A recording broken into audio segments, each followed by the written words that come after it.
जगत सारा क्षणिक है और आत्मा एक नित्य है।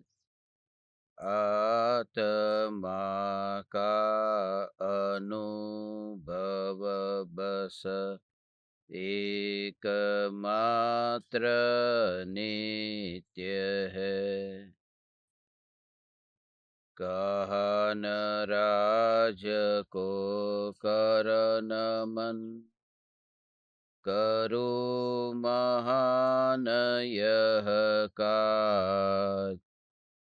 आप्त ज्ञान की प्राप्ति है मंगलमय सुख साज।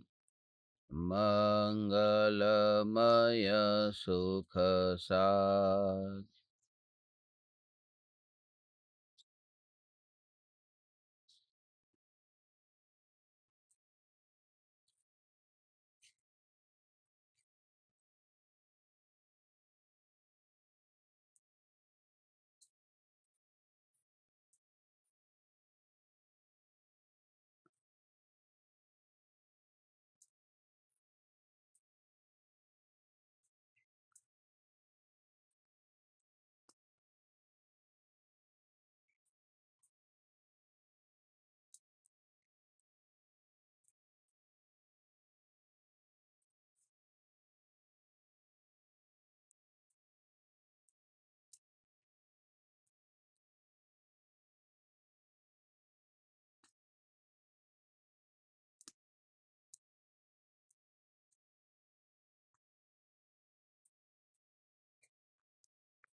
चैतन्य स्वभावी भगवान आत्मा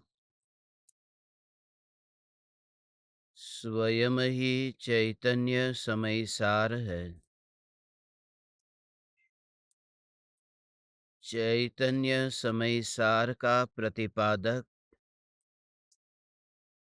ग्रंथाधिराज समयसार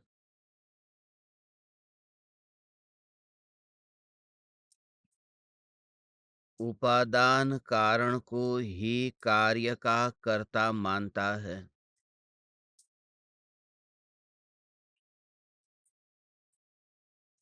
क्योंकि उपादान कारण ही स्वयं कार्य रूप परिणमित होता है।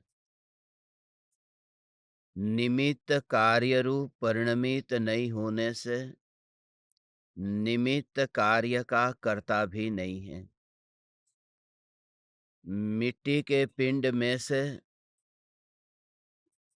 मटके रूप परिणमित होने वाली वह मिट्टी ही मटके का कर्ता है। उसमें कुम्हार निमित्त मात्र है और कुम्हार मटके के रूप में परिणमित नहीं हुआ है, इसलिए कुम्हार मटके का कर्ता नहीं है। यही बात इस समयसार में समझाई है कि ज्ञानी से ज्ञान भाव उत्पन्न होते हैं, इसलिए ज्ञानी के सभी भाव ज्ञानमयी है और अज्ञानी के सभी भाव अज्ञानमयी है। क्योंकि जिसका कर्ता होता है ऐसे भाव कहे जाते हैं। जो ज्ञान का कर्ता है वह ज्ञानमयी है। जो विकल्प का और राग का कर्ता है वह विकल्पमयी है, अज्ञानमयी है। मुख्य रूप से सम्यक दृष्टि ज्ञानी धर्मात्मा की अंतरंग परिणति को यथार्थ श्रद्धा के बल पर निर्मल सिद्ध किया है कि सम्यक दृष्टि का बाह्य में आचरण और परिणामों में कुछ भी अज्ञानियों की तुलना में विशिष्ट परिणमन नहीं दिखाई देने पर भी वे ज्ञानी ज्ञानी क्यों है? वे घर में रहते हुए भी वे वैरागी क्यों है? वे इंतजार नहीं करते कि देह रूपी राख की दीवार कब बिखर जाएगी। सम्यक दृष्टि वह है जिन्हें मृत्यु का भय नहीं है। मृत्यु आज आए तो भी स्वीकार है और लाखों वर्षों तक जीऊं तो भी स्वीकार है। इसलिए क्योंकि ज्ञानी स्वयं को देह में अपने को जीता हुआ देखता ही नहीं है। सांसों का देह के भीतर जाना जीवन नहीं है। शरीर में खून का दौड़ना ये जीवन नहीं है। भीतर में जो जानना जानना जानना निरंतर हो रहा है और अनंत देह के बैर बिखेर होने पर भी जिस ज्ञान की जानन धारा में रुकावट नहीं आई, इस ज्ञान की धारा में कभी विराम नहीं आया। पूर्ण विराम तो दूर, अल्प विराम भी न आया। यह ज्ञान की निरंतर बहती जानन जानन जानन जानन धारा। जब मैं नरक में था तब भी जानने का कार्य तो चल रहा था। जब मैं निगोद में था तब ज्ञान की धारा तो चल ही रही थी। इस ज्ञान की निरंतर बहती धारा में यदि तुम विकल्पों से न्यारे ऐसे ज्ञान स्वभाव का अवलंबन लेकर इस मौन ज्ञान धारा का अनुभव करो तो यहाँ किसी भी प्रकार की आवाज सुनाई नहीं देगी। नदी की तो आवाज सुनाई देती है। कल कल कल कल गीत सुनाती नदी हमेशा बहती रहती। सागर को यह पानी देती, पहुंच जाती है सागर तक और वहां समा जाती है। मगर इस ज्ञान की निरंतर बहती धारा में कहीं पर भी कोलाहल नहीं है। पानी पानी से टकराता है और कोलाहल, वहां गीत, वहां संगीत पैदा होता है। नदी किनारे के साथ में टकराती है। पानी के प्रवाह को देखो। किनारे पर यदि पत्थर है तो पत्थर के साथ में वह पानी टकराता हुआ आगे जाता है और ध्वनि उत्पन्न होती है। मगर भगवान आत्मा में जो ये निरंतर जानन धारा बह रही है, जानना जानना जानना, कांस्टेंट, इटर्नल नॉलेज, नित्य यह ज्ञान, सत्ता और उसमें निरंतर होता हुआ जानने रूप परिणमन और उस अनुभूति में ही अभेद होकर ज्ञानी निर्विकल्प हो जाता है। इस निर्विकल्प अनुभूति में वहां यह पता ही नहीं है, उसी में ही पानी जो बह रहा है, उस बहते पानी में जो वहां दोनों दिशाओं में दो किनारे हैं, किनारे के साथ में पानी टकरा रहा है।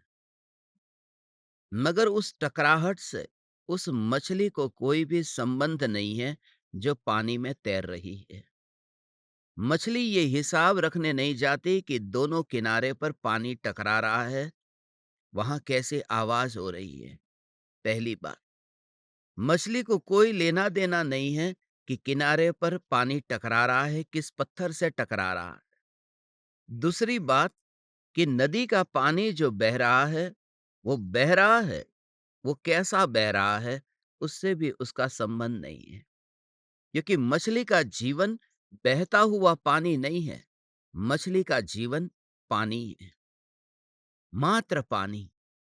और जब ज्ञानी ध्यान में समा जाता है, वो उसी के बल पर तो समाता है, वरना विकल्प कितने होंगे। अभी ये पानी आया, अरे चला गया, अरे ये पानी आया चला गया, अरे ये पानी आया चला गया। मगर ज्ञान की जो निरंतर बहती धारा में इस प्रकार के विकल्प हो, तो एकाग्रता हो कैसे? स्थिरता होगी कैसे? दोनों किनारे की ओर ध्यान नहीं जाता। मछली को किनारे की ओर ध्यान नहीं जाता और मछली को पानी के बहते प्रवाह की ओर भी ध्यान नहीं जाता। ज्ञानी की जो दशा है, ज्ञानी कहाँ वास करते हैं? ज्ञान की निरंतर बहती धारा में ज्ञान मात्र को जो अनुभव करते हैं और उस अनुभूति में ही निर्विकल्प होते हैं।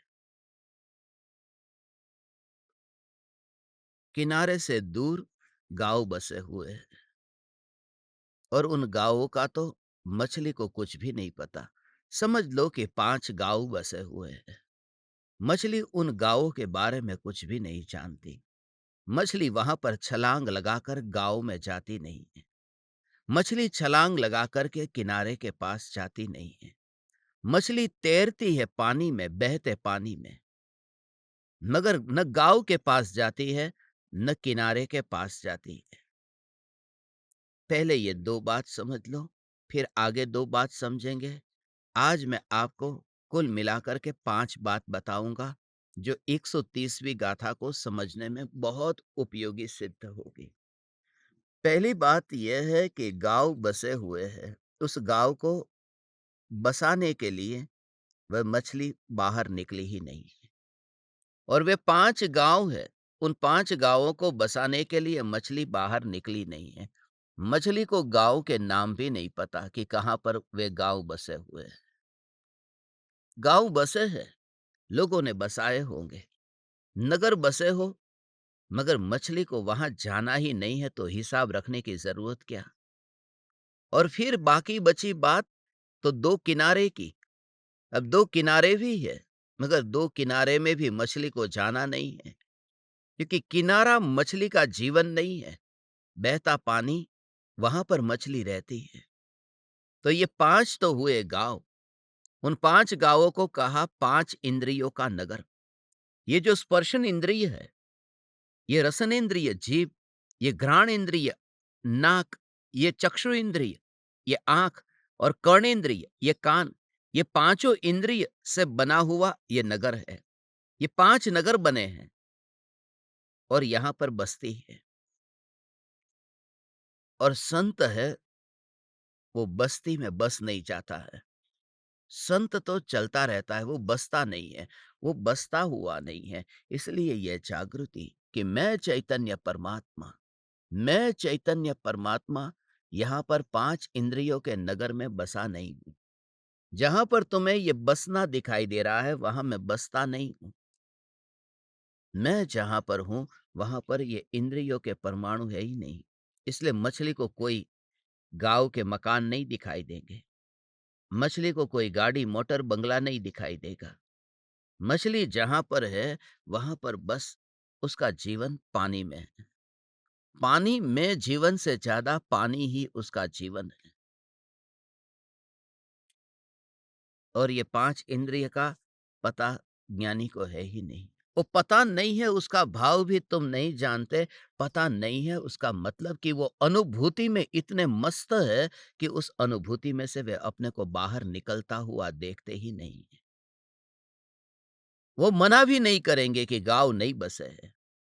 25-50 बरस पहले शरीर की रचना हुई थी, मगर वो जो शरीर की रचना हुई थी, उस शरीर की रचना से वह ज्ञान, ज्ञान, ज्ञान, वह ज्ञान की जो धारा, उसका तो जन्म नहीं हुआ था।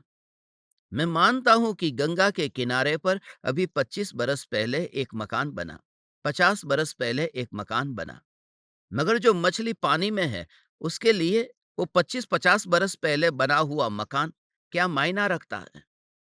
वह तो ये कहती है कि ये गंगा 25 बरस पहले बनी नहीं है। ये गंगा 50 बरस पहले बनी नहीं है। ये गंगा निरंतर बह रही है।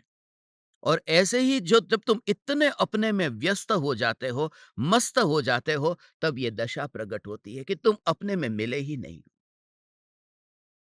अपने में माने इस देह में जहाँ पर तुम रहते हो, जहाँ तुम्हारा ये अपनापन है, वो अपनापन वहाँ से छूट जाता है। मैं यहाँ पर मिला ही नहीं हूँ। जिसे तुम अपना कहते हो, घर को अपना कहते हो, गाड़ी को अपना कहते हो, ये दूर-दूर की बात है। उसका वहाँ पर कोई भी पता नहीं है। अनुभूति आत्मा की अनुभूति है। आत्मा की अनुभूति आत्मा के ध्यान से अंतर में डुबकी लगाने पर जो प्रकट होती है, कोई विरला इस रहस्य को समझ सकता है। कोई ही विरला इस भाव को समझ सकता है, वरना ये संभव नहीं है। सुनने वाले हजारों हैं। तीर्थंकर भगवान की दिव्य ध्वनि करोड़ों लोगों ने सुनी थी, मगर करोड़ों लोग सुनने वाले हो और 6 महीने 8 समय में सिर्फ 608 जीव ही मोक्ष में जाते हो। क्यों? क्योंकि वह कान वाणी कान तक तो पहुंची थी। वह वाणी मधुर लगी थी, मगर वह वाणी ऐसी ही मधुर लगी थी जैसे कोयल के कंठ से वो मधुर संगीत निकलता है, ऐसे ये वाणी मधुर लगी थी।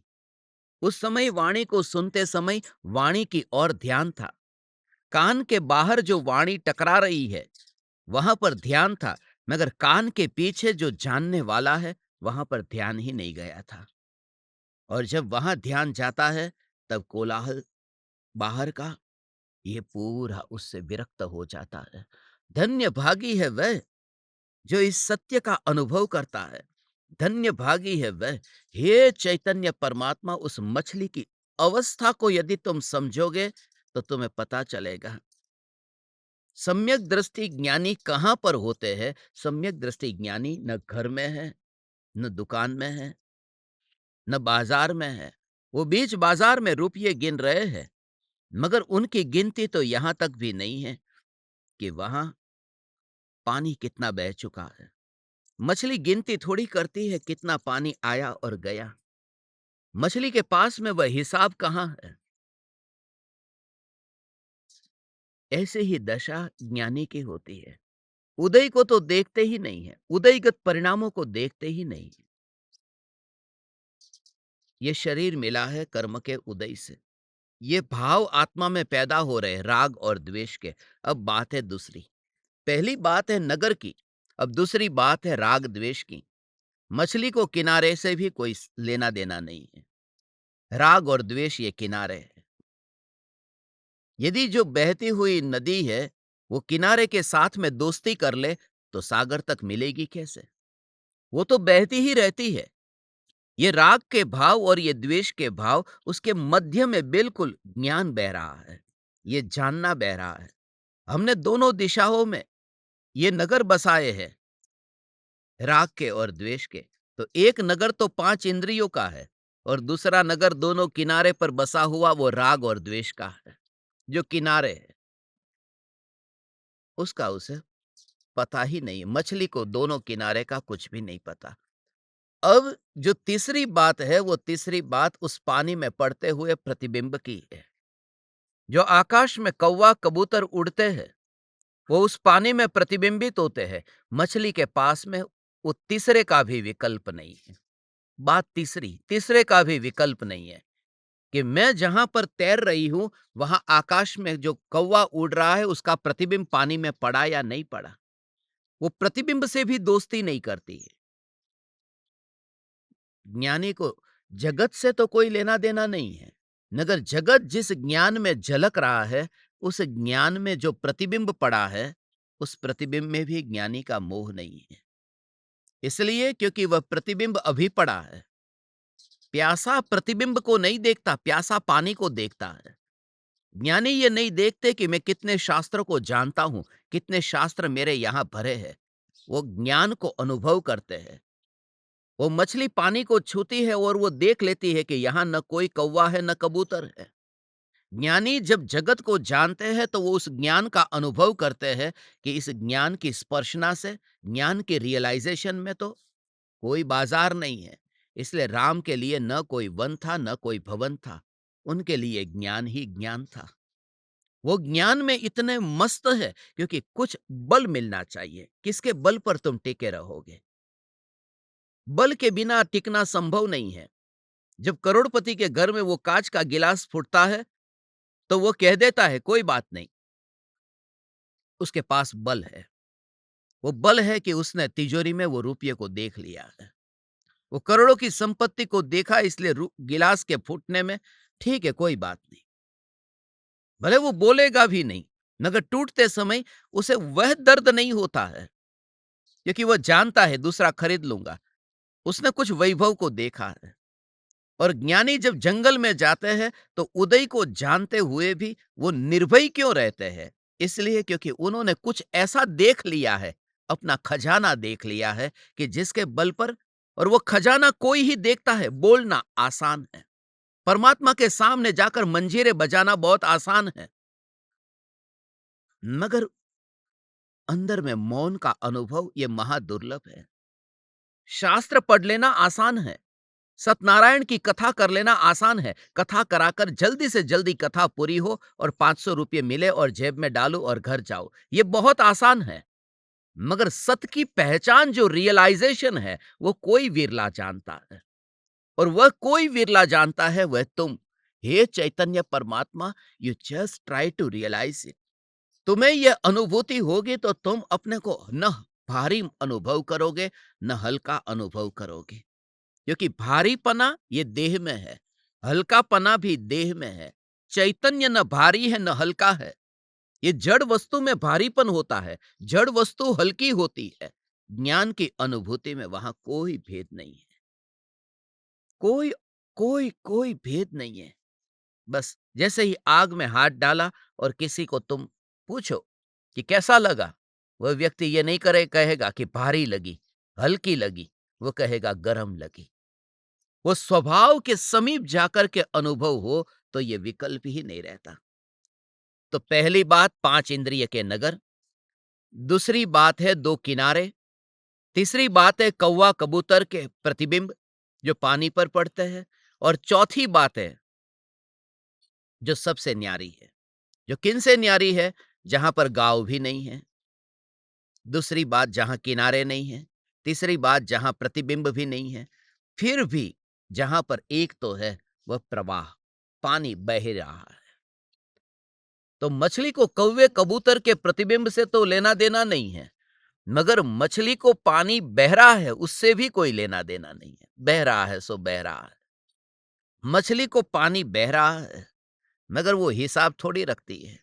तो मैं अभी जान रहा हूं, मैं वृक्ष को जान रहा हूं, मैं पत्तों को जान रहा हूं, मैं डाली को जान रहा हूं, मैं जमीन को जान रहा हूं।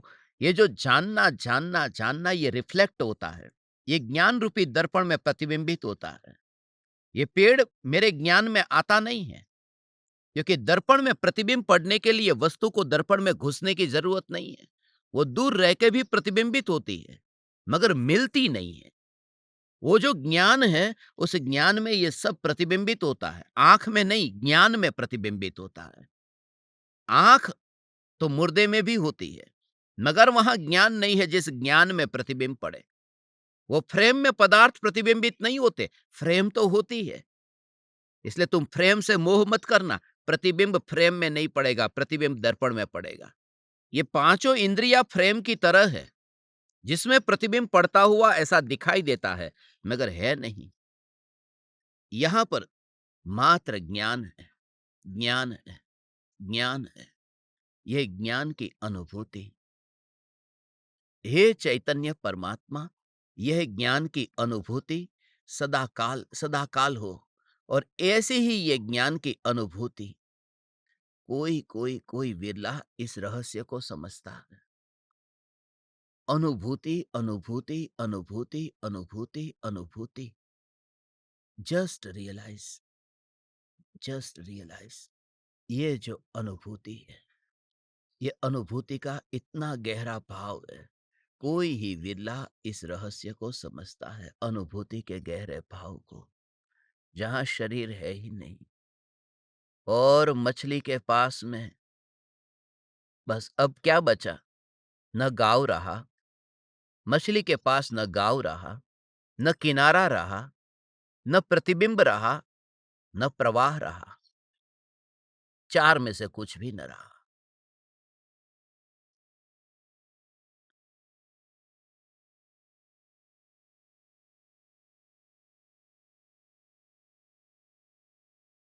अब क्या रहा? मात्र पानी। अब वो जल जो मछली का जीवन है, वो 5वीं बात है। जल ही मछली का जीवन है, पानी मछली का जीवन है। अब वहाँ पर चारों बात नहीं आएगी, मात्र पानी है और उसका भी विकल्प नहीं आएगा। उसका विकल्प क्यों नहीं आएगा? विकल्प तो तब आता है, मछली को कभी पानी का भाव नहीं आता, पानी का विचार भी नहीं आता। मछली को कभी पानी का विकल्प नहीं आता। मछली को पानी का विकल्प तब आता है जब मछली को पानी से बाहर कर दो। मछली तब तड़पती हो, जब तड़पती हो तब वो पानी-पानी करती है। पानी में हो तब पानी-पानी कौन करता है? उसे कहते हैं अनुभूति। जो अनुभूति में मस्त है, उसे तो इतना भी भाव पैदा नहीं होता, इतनी भी तरंग पैदा नहीं होती कि मैं चैतन्य। क्योंकि जब रियलाइजेशन हो तो मैं चैतन्य ये भी विकल्प नहीं है। ये परम तत्व की पुकार है, तुम उसे अनुभव करो। इतना मौन निर्विकल्प अनुभव कि जहां बस और उसी के बल पर श्रद्धा हो गई।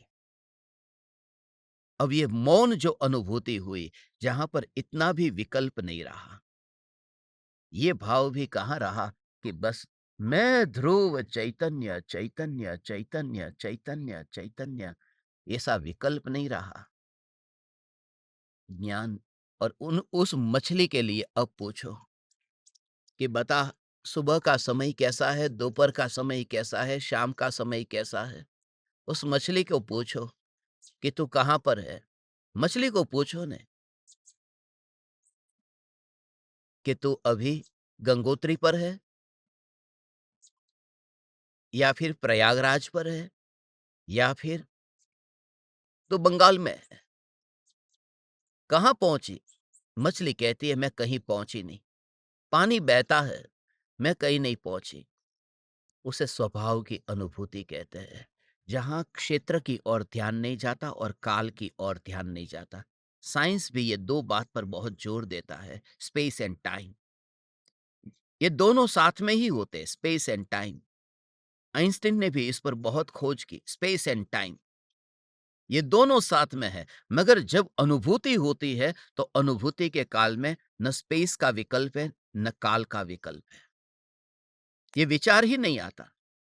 जब रात को तुम सो गए तब सोते समय 1 बजा है, 2 बजे है, ये भी पता नहीं है। और तुम चित्रकूट में हो या फिर तुम मुंबई में हो, कुछ भी नहीं पता। न स्पेस का पता है न टाइम का पता है। उसी का नाम विश्राम है, उसी का नाम अनुभूति है। मगर वहां पर रात में भी चित्र विचित्र ये विकल्प चलते रहते हैं। ध्यान की अवस्था में तो ऐसा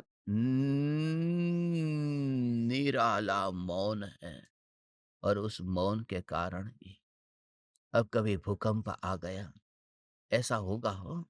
अब भूकंप आ गया, वो कैसा सेपरेशन है जो तुम्हें जो अभी फील हो रहा है ना भगवान, वो फील इसी का है। ये जो तुम फील कर रहे हो वो इसी का फीलिंग है। तुम्हें जो अनुभव हो रहा है वो इसी का अनुभव है। कैसा ये अनुभव है? कैसा ये अनुभव है कि जब वह ज्ञान ज्ञान ज्ञान ज्ञान ज्ञान ज्ञान ज्ञान ज्ञान अनुभव में आया, ज्ञान अनुभव में आया। उस मछली को मानो गांव में भूकंप आया और कुछ मकान गिर गए, तो मछली वहां पर गिरी या नहीं गिरी, मछली कैसी मस्त रहती है। उसे विकल्प नहीं है कि गांव में मकान गिर गया, वो मकान गिर गया। मकान इसलिए जब अब बुढ़ापे में तेरा शरीर भी गिरेगा, उस समय तू ऐसा रियलाइज करना, तेरे लिए यह परम औषधि है भगवान। तू अब अस्पताल में जाएगा तो अस्पताल में वो वही तुझे वह औषधि नहीं देंगे। वह देंगे तो औषधि देकर 2 दिन बाद फिर तुझे उस अस्पताल में जाना पड़ेगा, फिर और 4 दिन बाद जाना पड़ेगा। तू टेस्ट कराएगा, तेरा रिपोर्ट आएगा तो रिपोर्ट बहुत अच्छा आएगा। मगर यह मत समझना कि तूने अमृत पी लिया है, तू अमर हो गया। 4 दिन बाद फिर उस अस्पताल में जाना पड़ेगा। मगर एक ये औषधि है कि भूकंप आए और ये शरीर गिरे, शरीर गिर जाए, शरीर बिखर जाए, इस शरीर की हालत ऐसी होगी। शरीर जब बिखर जाएगा तो शरीर के बिखर जाने से वहां पर उस मछली को पता नहीं है भूकंप कौन से गांव में आया। मछली को पता नहीं है कितने गाँव गिर गए। मछली को पता नहीं कि ईंट टूटी या नहीं मकान की। मकान जो था वो गिरा और ईंट टूटी या नहीं टूटी। कल ही एक ज्ञान दीपक की हड्डी टूटी और मेरी उनके साथ बात हुई, वो 1 टू 1 मीटिंग करना चाहते थे। मैंने उनसे मीटिंग की, उनकी हड्डी टूटी। मैंने उनको यही बात बताई। ये बात वहाँ से शुरू हुई थी, मछली वहाँ से आई है। तुम्हारे पास से ये मछली आई है। उनको मैंने यही कहा कि वो जो भूकंप आया और जो मकान गिरा और मकान गिरते समय वह जो ईंट टूटी, मगर मछली का पानी टूटा। मछली में क्या टूटा? मछली जल जीवन है, उस अनुभूति में क्या टूटा? ये बात है, ये बात कितनी सूक्ष्म है कि वो मछली का क्या टूटा? तो जब शरीर गिरता है, शरीर माने गाँव, और गाँव की दीवार टूटी, हड्डी टूटी, ये ईंट टूटी। तो जो अनुभव में इतना मस्त होता है, उनकी दशा ऐसी है, अनुभव के कारण ही। तुम उसे खाली थोड़ा फ़ील करो। तुम्हारे 70 साल, 80 साल ऐसे ही बस पानी में बह गए, तुम्हें पता ही नहीं था। मेरे सामने ये जितने भी साधक बैठे हैं, ये सब 50-60 के ऊपर, 60 के ऊपर, 70 के ऊपर। तुम्हारी ज़िंदगी ऐसे ही बीत गई। बचपन से ना तुम्हारे बाप ने तुम्हें ये सिखाया। बाप उँगली पकड़कर तुम्हें मंदिर तो ले गया। तुम्हें बचपन से यह तो कह दिया कि आलू प्याज बेटा नहीं खाते, हम जैन हैं। मगर ये तेरे आत्मा में ये जो जानना हो रहा है और उसकी अनुभूति, जिसके बल पर वे ज्ञानी हुए हैं, जो हुए आज तक अरिहंत, सबने अपनाया यही पंथ, उपदेश दिया इसी प्रकार। उन अरिहंतों को नमस्कार, जिन्होंने ये बोध दिया। वह बात तेरे पास आई ही नहीं, वह तुझ तक पहुंची नहीं थी। अब ये महाभाग्य से ये पुकार तेरे पास पहुंची है। इसलिए तू रियलाइज कर, मात्र अस्तित्व। ज्ञानी जो है, वो ज्ञानी की दशा अब तुम्हें समझ में आएगी, जो 130वीं गाथा में हम पढ़ेंगे कि ज्ञानी कहां पर है। कि ये जो पानी है, ये ईंट से नहीं बना, ये किनारे से नहीं बना, ये पत्थर से नहीं बना, और ये प्रवाह से नहीं बना। पानी है, वो अपने से है। बह रहा है इसलिए वो नहीं है, वो है इसलिए बह रहा है। बहने के कारण, क्योंकि न बहे तो पानी का कुछ नष्ट नहीं हो जाता। ये गुड़ जो है, ये गुड़ जो यहां से दुकान से घर जा रहा है, इसलिए गुड़ है कि वो अपनी मिठास स्वभाव के कारण गुड़ है। वो जो जानना जानना जानना हो रहा है, ये मेरा अस्तित्व नहीं है। वो जानने के प्रवाह में भी कुछ टिका हुआ है, वो टिका हुआ मेरा अस्तित्व है। यही ध्रुव है, ये ध्रुव अस्तित्व है, ये ध्रुव अस्तित्व है, ये ध्रुव अस्तित्व है।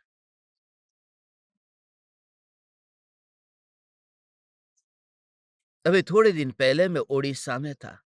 ओडिशा में कुछ ज्ञान दीपकों ने मेरे पर आरोप लगाया। आरोप ये लगाया कि मैं ज्ञान दीपकों को, कुछ साधकों को, कुछ लोगों को सम्मोहित करता हूं, हिप्नोटाइज करता हूं।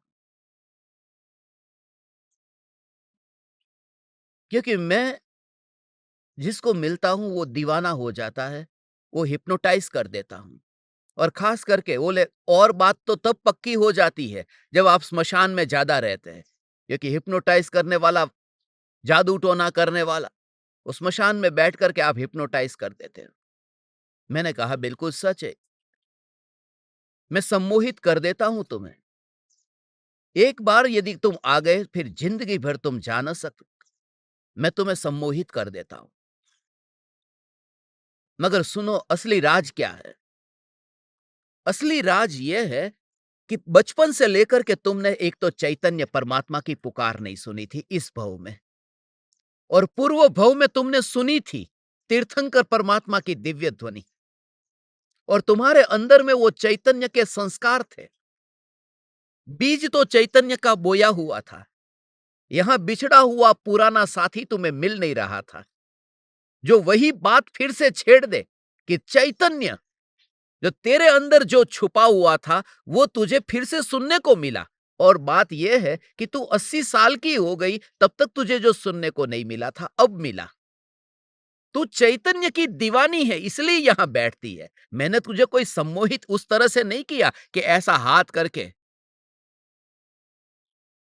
जादू टोना करके। बात असली यह है कि तेरा मोक्ष इतना निकट काल में होने वाला है। तू अपने ध्यान में इतना निकट काल में जाने वाला है, इसलिए वाणी तुझे अच्छी लगती है। मैं कोई मंत्र, आज तक तुम्हें कोई मंत्र दिया हो तो बताओ कि ये मंत्र का जाप करना तुम्हारा काम हो जाएगा? या फिर मैंने आज तक तुमको कोई जादू टोना करने के लिए, या आज तक कोई वादा किया हो कि मेरे पर तू भरोसा कर, मैं तुझे बचा लूंगा? मैं तो हमेशा तुमसे कहता हूं कि भरोसा रख, जितना पास में रहेगा जोर से धक्का मारूंगा, जा नदी में। मैं हाथ नहीं पकड़ूंगा, मैं धक्का मारूंगा कि डुबकी लगा, जा तू अंदर। जो सांत्वना देता है वो तो हाथ पकड़ता है, जो सत्य देता है वह धक्का मारता है, जा तू अंदर, क्योंकि तेरे पास कमी कहां है। तेरी अनंत शक्ति जो थी वो पर्याय में जागृत होने लगी, इसलिए तू दीवाना हुआ। लोग गुरुदेव के पास जाते थे तो गुरुदेव के पास जाकर के फिर वहां से हटते नहीं थे, गुरुदेव के दीवाने हो जाते थे। वो इस वजह से क्योंकि तुम्हारे अंदर में जो प्यास थी, जिसकी तुम खोज में थे, वह तुम्हें मिल गया। थोड़े दिन के लिए माँ बाप ने तुम्हें क्रिया सिखा दी, व्रतादि सिखा दिए, तप सिखा दिया, मगर तुम्हारे अंतर को वो छुआ नहीं था। ये बात सम्मोहन की नहीं है, ये बात तो निर्मोहन की है, अमोहन की है। ये मोह से मुक्त होने की बात है।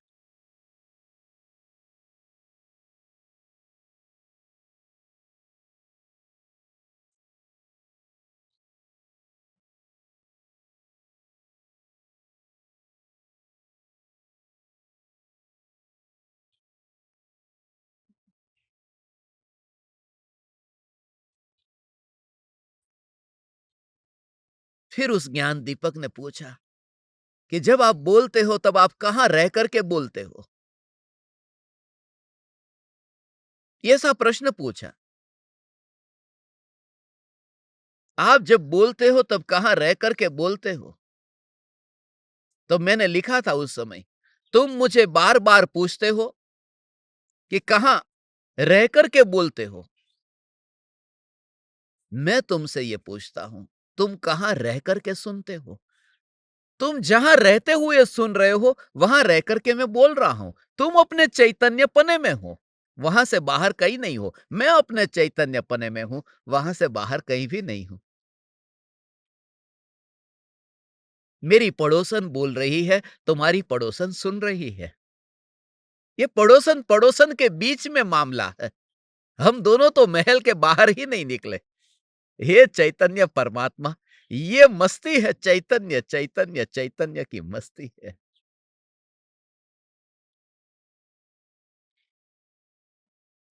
ये समयसार शास्त्र तुमने पूर्व में सुना हुआ है, इसलिए आज तुम्हें ये अंदर से दिल को भा गया है। ये पूर्व में सुना हुआ समयसार है।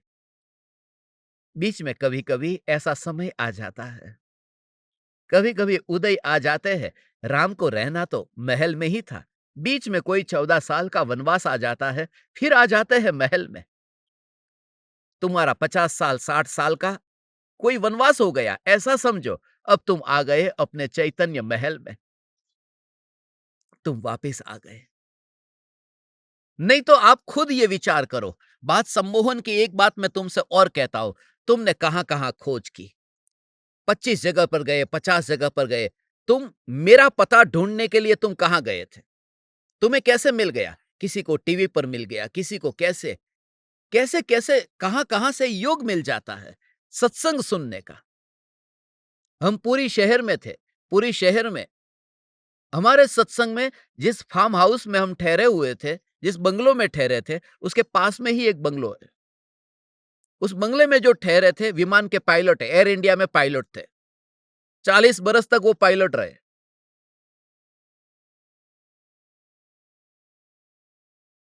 तो मुझे अहोभाव आया कि अरे विमान के पायलट, बोले इतनी बार इतने 500 पैसेंजर को लेकर के जाता था, रिटायर्ड हो गया अभी।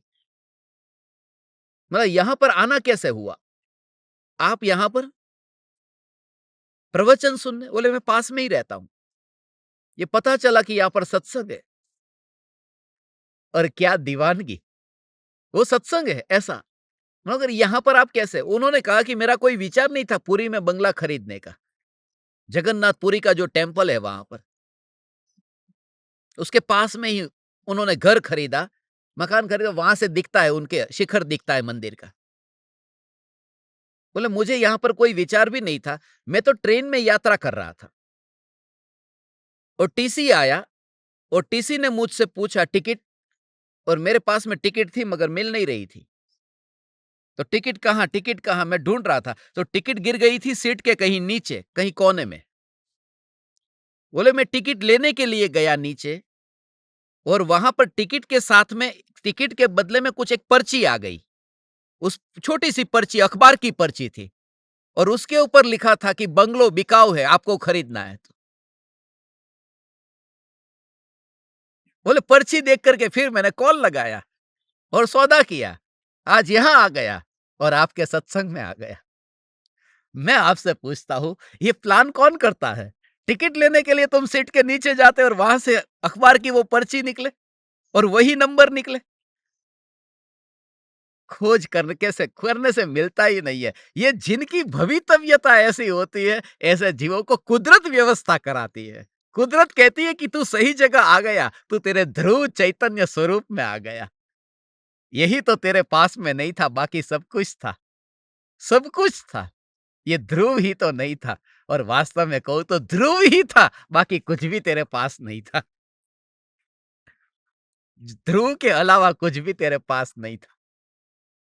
भोग तू आनंद को, हे चैतन्य परमात्मा। ये सहज रूप से योग मिलता है, सहज योग मिलता है। तो बात आज के बाद में तुम मत करना सम्मोहन की, हिप्नोटाइज की, कि मैं तुम्हें अपने वश में कर लेता हूं। वास्तव में तुम ही अपने वश में हो गए हो, जो पहले वश में नहीं थे। पहले कंट्रोल में तुम नहीं थे। पहले तुम्हारे ऊपर तुम्हारा खुद का कंट्रोल नहीं था। अब तुम्हारा कंट्रोल आने लगा है। अब तुम जागरूक होते जा रहे हो।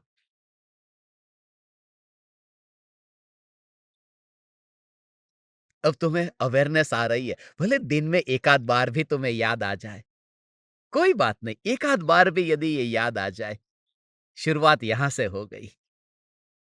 हे चैतन्य परमात्मा, सदाकाल जागृति। देखो, 130वीं गाथा है, ज्ञानी की दशा कैसी है। 130, 131 ये दोनों जोड़े हैं।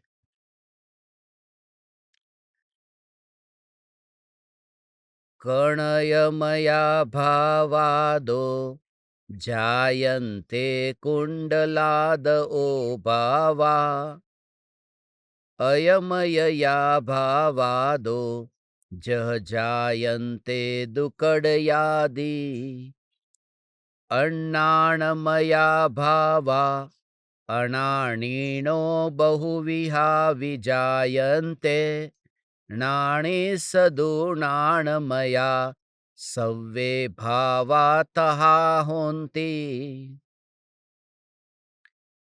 जिस प्रकार स्वर्णमयी भाव में से स्वर्णमयी कुंडल आदि बनते हैं, और लोहमयी भाव में से लोहमयी कड़ा आदि बनते हैं, उसी प्रकार अज्ञानियों के अनेक प्रकार के अज्ञानमयी भाव होते हैं, और ज्ञानियों के सभी भाव ज्ञानमयी होते हैं। ये दो गाथा, एक में दृष्टांत है, एक में सिद्धांत बताया है। कणयमया भावादो जायन्ते कुंडलादओ भावा। सोने मई जो भाव है, उसमें से सोने के ही कुंडल आदि, ये दृष्टांत कुंडल का दिया है। सोने से सोने का गहना बनेगा, जो गहना बनेगा, और लोहे में से जो बनेगा वह लोहे का होगा, कड़ा आदि होगा। मगर बात यह है कि जो उपादान है उसके अनुसार कार्य होता है। उपादान की योग्यता पकती है तो उस प्रकार से कार्य होता है। ज्ञान की पर्याय में ही ऐसी योग्यता है। वो वहां पर ज्ञानी ज्ञान का ही करता है, ज्ञान का ही करता है, उसे कुछ भी नहीं दिखाई देता। ओ हो। एक व्यक्ति को पूछा कि बोल ये क्या अनुभव में आया? उसने कहा कि ये भिंडी अनुभव में आई। और दूसरा कहता है कि मुझे ये खारापन अनुभव में आया। ओ हो। खारापन और भिंडी अलग-अलग जगह नहीं है। मगर जो भिंडी को विशेष करके अनुभव करता है, उसे खारा लग तो रहा है, मगर खारा में अनुभव में उसे नमक की याद नहीं आई, उसे भिंडी याद आ गई। और एक व्यक्ति है कि जिसने चखी सब्जी को, उसे भिंडी याद नहीं आई, उसे नमक याद आया। तो अनुभव तो दोनों को हो रहा है, मगर जिसकी महिमा है उसका अनुभव वो करता है। सब्जी की महिमा वाला सब्जी का अनुभव करता है, और वास्तव में तो वो अनुभव तो खारेपन का ही कर रहा है, मगर भ्रम से ये मानता है कि सब्जी का अनुभव हुआ। ये खारापन सब्जी का नहीं है, ये नमक का है। ये लकड़ी जो जल रही है उसको मैंने छुआ, नीम की लकड़ी को जलता हुआ मैंने छुआ, और मैं कहता हूं कि अरे ये नीम गरम है। वो नीम गरम नहीं है, ये अग्नि गरम है। ये अनुभव अग्नि का है, पेड़ का नहीं है, लकड़ी का नहीं है। ये चैतन्य परमात्मा, ये जो प्रति समय ये अनुभव में, ये शरीर का अनुभव नहीं है, यही आत्मा का अनुभव है। आत्मा का अनुभव है। ओ हो। ओ हो। ये आत्मा का अनुभव है। ऐसा है भगवान। इसलिए अनंत परमाणुओं से तो कोई कोई दोस्ती रही ही नहीं। ज्ञानी कहाँ पर? ज्ञानी आत्मा में ही जागते हैं, आत्मा में ही सोते हैं, आत्मा में रहते हुए, आत्मा में रहते हुए माने उस स्वरूप अपने को अनुभव करते हुए, वो अनुभव करते हुए वो ऐसा ओ हो, वो कनेक्शन है। ओ हो। समझ में आ रहा है ना भगवान? ये इसका ऐसा गहरा भाव है। एक व्यक्ति जिसको करंट लगा हो, करंट का झटका लगा, वो चिपक गया हो, और दूसरा व्यक्ति उसके पास में जाके उसे हाथ लगाए और वो चिपक जाए, और फिर कोई आर्टिकल लिखे कि वो पहले व्यक्ति ने दूसरे व्यक्ति को सम्मोहित कर लिया। ये कैसा लगेगा? अरे क्या कर लिया? वो जो अनुभव कर रहा था उसके पास जाकर दूसरे को ऐसा अनुभव हो गया।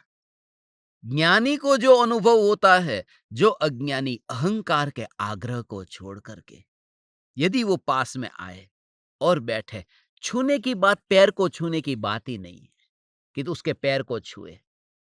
वहां तो शरीर को छूता है, यहां पर आत्मा छू गया। आत्मा को छू गया अर्थात वही फील हो गया। वही चैतन्य मित्र है। मेहरबानी करके बस उसकी बात मत करना। बस बस बस वो ही।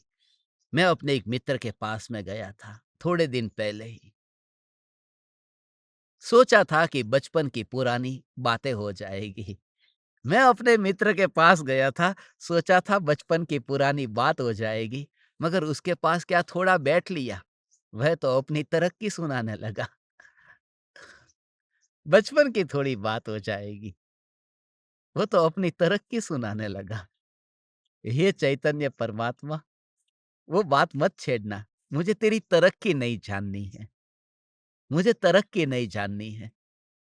मैं तेरा मित्र हूँ, मैं तेरा मित्र हूँ, मैं तेरा चैतन्य मित्र हूँ। तेरी तरक्की नहीं जाननी है। और तरक्की माने क्या? तो निगोद से लेकर के तो पंचेंद्रिय पर्याय तक पहुंचा, तो एकेंद्रिय से लेकर पंचेंद्रिय तक पहुंचा। तेरे पास में अक्षर के अनंत में भाग का ज्ञान था, अब तू अनेक शास्त्रों का ज्ञाता हो गया। तेरी तरक्की नहीं सुननी। मुझे तो वह कि जो तेरा और मेरा बस ज्ञान, ज्ञान, मैं ज्ञान स्वरूप, तो ज्ञान स्वरूप, you just feel the connection. और कनेक्शन इतना ही है, स्वभाव स्वभाव स्वभाव स्वभाव स्वभाव स्वभाव, उतना ही कनेक्शन हो। और कुछ नहीं होता। शक्कर का एक दाना है और दूसरा दाना पास में है, और दोनों दाने के बीच में क्या रिश्ता है, क्या कनेक्शन है? कुछ नहीं, एक मिठास से भरपूर, दूसरा मिठास से भरपूर और पास-पास में है, इतना ही। मैं चैतन्य, तू चैतन्य, हमारा योग हुआ, इसके अलावा और कुछ भी नहीं। ओ हो! तुझे सम्यक दर्शन पाना है ना? मैं वचन देता हूँ तुझे, ये वचन देता हूँ तुझे सम्यक दर्शन की प्राप्ति होने वाली है भगवान। किसके बल पर? ये चैतन्य कनेक्शन के बल पर। ज्ञान, ज्ञान, ज्ञान, ज्ञान, ज्ञान का ये कनेक्शन, उसके बल पर। ओह! सम्यक दर्शन, ज्ञान में से ये पूरे देह, कोई एकाध विरला, तुम सोचो न, ये भारत के ये 140 करोड़ इन भारतीयों में और 800 करोड़ ये पूरी दुनिया के लोगों में, 800 करोड़ लोगों में कौन इस ध्यान की अनुभूति को समझता है कि जहां पर आत्मा में पैदा होने वाले राग और द्वेष के भाव भी किनारे पर है, तो वहां पर भी नहीं है। पूरी पृथ्वी में ज्यादातर ईसाई और मुस्लिम है और सबका यही कहना है कि बस अच्छा काम करो, दूसरों की सेवा करो, भक्ति करो, भला करो, बस तुम्हारा धर्म हो गया। कोई विरला ये बात, इसलिए तो गुरुदेव की महिमा आती है, इतनी महिमा आती है कि अच्छे काम रुक नहीं जाते। कार्य तो सब अच्छे होते रहते हैं, कार्य तो होते हैं, ज्ञानी से भी उत्तम कार्य होते हैं, कार्य तो रहते हैं, कार्य का कर्ता नहीं रहता, कर्ता मर जाता है। वही तो अनुभूति है। राग होता है, बस राग तो होता है, मगर राग का कर्ता वहां नहीं होता। यू जस्ट फील इट भगवान। हे चैतन्य परमात्मा, ये कनेक्शन है। ज्ञान, ज्ञान, ज्ञान, ज्ञान, ज्ञान, जो कि अपना ही परिणमन होता हुआ दिखाई देता है, उसमें विकल्प का परिणमन नहीं दिखाई देता। विकल्प का परिणमन नहीं दिखाई देता। हो। वह जो अवस्था जो परिणमित होती है, वह वो उसके ऊपर है, वो विकल्प उसके ऊपर है, मगर उसके ऊपर होने पर भी वह दिखाई नहीं देता। वो जीवन में ऐसा माना, मछली है जहां पर पानी है, उसके ऊपर काई जम गई हो मानो। जब काई जमने के बाद में उस मछली को पता ही नहीं है काई कहाँ पर है, और वो मछली जहां पर पानी है बस वहां पर है। वो फैलती नहीं है, काई के साथ दोस्ती नहीं करती है। वो ये देखती है कि काई खुद पानी नहीं बनी है, काई काई है और पानी पानी है। ये जो जानना जानना जानना जानना जानना जानना जानना ये हो रहा है, तो अपने से कनेक्ट हो रहा है। जानना जानना जानना जानना, ये भाव खुलता जाएगा, स्वरूप स्पष्ट होता जाएगा। ये बादल के लेयर थोड़े हटते जाएंगे कि तुझे सूर्य का थोड़ी थोड़ी झलक मिलने लगेगी, तो समुद्र के निकट पहुंचेगा। अभी यहाँ पर बहुत गलियां है, तुझे समुद्र का एक भी बूंद समुद्र की नहीं दिखाई दे रही है, मगर वो ठंडी हवा वही तेरे लिए निशानी है कि समुद्र दूर नहीं है। जब तू ये विचार करता है, तो विचार करते समय तुझे जो निराकुलता का जो अनुभव होता है, अब जो तेरे भीतर की, अब ये दुकान नहीं चलेगी तो क्या होगा, अब मैं दुकान पर नहीं जाऊंगा तो बच्चा दुकान चलाएगा या नहीं चलाएगा, अब क्या होगा, अब क्या होगा। ये जो अनंत विकल्प की परिपाटी जो चलती थी, अब वह ठहरने लगी। उसे कहते हैं कि अब ठंडी हवा का तुझे एहसास होने लगा, समुद्र दूर नहीं है। कल तक जो अनंत अनंत अनंत अनंत विकल्पों की जाल को तू अंदर ही अंदर फंसता जाता था, अब जल्दी से ब्रेक हो जाता है। किसी ने तेरा अनादर किया, अपमान किया, तो अपनी डायरी में लिख करके रखता था कि मौका आएगा तब मैं देख लूंगा। अब 5 मिनट के बाद में तुझे याद भी नहीं है कि किसने मुझे गाली दी थी। धीरे धीरे तेरी ये दशा प्रकट होगी। एक समय ऐसा आएगा कि गाली के समय भी तुझे ज्ञान जानने में आएगा। अभी 5 मिनट के बाद में तू भूलता है। एक ऐसी दशा आएगी कि तू अपने को सेल्फ प्रोटेक्टेड रियलाइज करेगा कि मैं जहां पर हूं वहां गाली नहीं है, और वहां गाली तो नहीं है, गाली का विकल्प ही नहीं है, उतना तो अपने साथ में। इसलिए बस अब तुझे बाहर का ऐसा ही है। ओहो!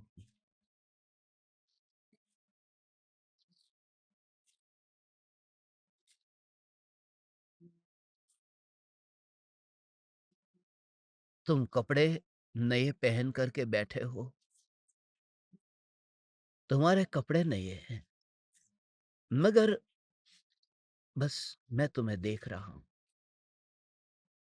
तुम्हारे कपड़े नए हैं, बदन वही पुराना वाला है, बदन वही पुराना वाला है, जो कल था वही है, मैं तुम्हें देख रहा हूँ। कपड़े माने ये शरीर जो मांस का कपड़ा, तुम्हें इस भव में ये जो शरीर मिला है वो नया है, मगर तुम्हें तुम्हारा पूर्व का कुछ भी याद नहीं है। जो मैं अच्छी तरह से जानता हूँ, मैं तुम्हारे कपड़े के पीछे जो छुपा है मैं उसे देख रहा हूँ। जो अरूपी है, जो ये दुनिया को दिखाई ही नहीं दे सकता। कहीं पर भी तुम चश्मे लेकर के तुम्हारा इलाज कराओ, मगर तुम्हें नहीं दिखाई देगा, दुनिया को नहीं दिखाई देगा। तुम्हारा शरीर नया है, आत्मा वही है।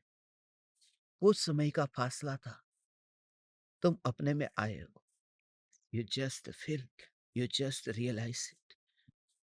और और जो पुराना वस्त्र था वह नहीं टिका, तो ये वस्त्र भी क्या टिकेगा। इसलिए उसे एक और कर।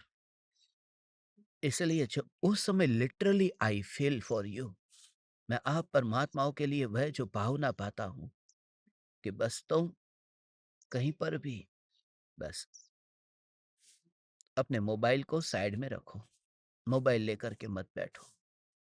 जैसे कैसे मोबाइल को साइड में रखा और तुम बैठे, ऐसे ही दिखाई देता है। अब हमारी बात होगी। तुम्हारा पूरा देह साइड में रखो, उसे भूल ही जाओ। और जैसे तुम देह को भूलोगे, तुम माँ बाप को भूल जाओगे, क्योंकि माँ बाप का रिश्ता तो देह से था। तुम बेटे बेटी को भी भूल जाओगे, क्योंकि बेटे बेटी का रिश्ता तो देह से था।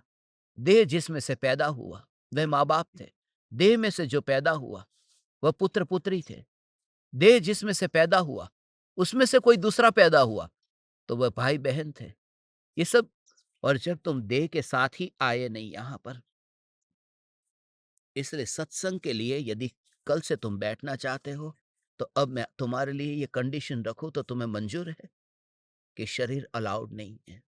बस सत्संग में शरीर अलाउड नहीं होता।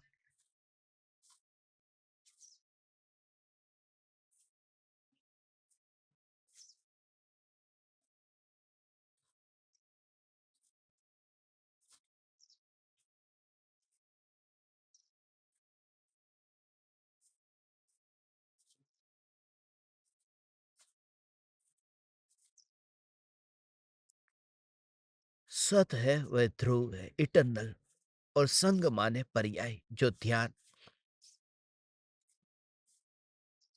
ध्यान की पर्याय सत का संग करती है, जो ज्ञान की अवस्था सत का संग करती है, जो श्रद्धा सत का संग करती है, जो निर्विकल्प होती है, जो अभेद होती है, तो वहां पर शरीर अलाउड नहीं होता। वहां देह नहीं है, वही देहातीत है।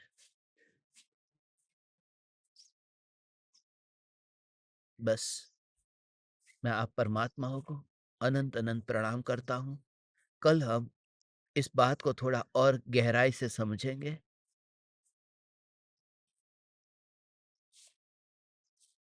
चित्रकूट की इस भूमि से, इस पावन भूमि से, इस तीर्थ से मैं आप समस्त परमात्माओं को यही रियलाइज कराना चाहता हूँ, यही भावना पाता हूँ कि भगवान शरीर को लेकर के कल सत्संग में मत आना।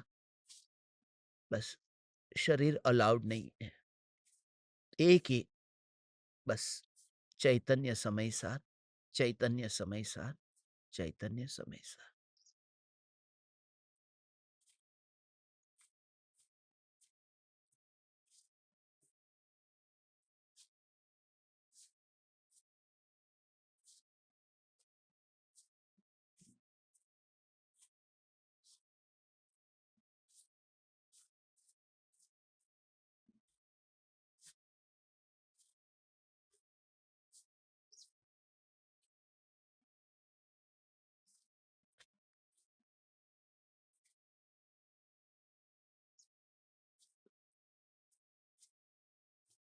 अहो अहो श्री सद्गुरु करुणा सिंधु अपार, इस पामर पर प्रभु किया आहो आहो उपकार, आहो आहो उपकार। देह सहित जिनकी दशा वरते देहातीत, उन ज्ञानी के चरण में हो वंदन अगणित, हो वंदन अगणित।